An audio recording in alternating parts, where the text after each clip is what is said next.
महाराष्ट्र में आज विधानसभा चुनाव जारी हैं और ऐसे में सभी राजनीतिक दलों की तरफ से चुनाव को जीतने के लिए हर कोशिश जारी है। जहां विपक्ष की तरफ से बीजेपी के ऊपर कैश फॉर वोट के आरोप लग रहे हैं, वहीं विपक्ष पर बिटकॉइन करेंसी में हेर फेर के आरोप लगे हैं, जो साबित करता है कि इस बार के चुनाव में कोई दल रिस्क नहीं लेना चाहता है। सभी ने अपने पूरे अस्तबल का इस्तेमाल कर दिया है।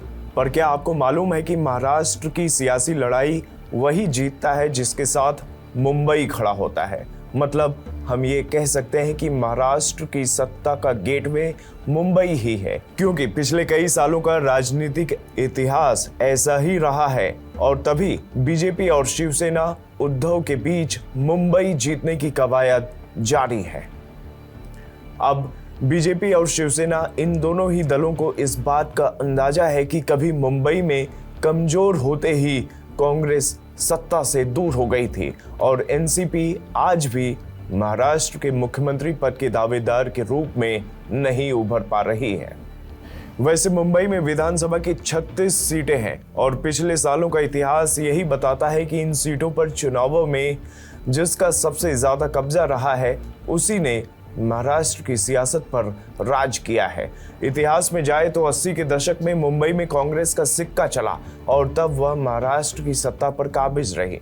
उसके बाद 90 के दशक में जब 1995 में शिवसेना और बीजेपी की सरकार बनी, उस वक्त भी मुंबई की ज्यादातर सीटों पर सत्ता दल का ही कब्जा था।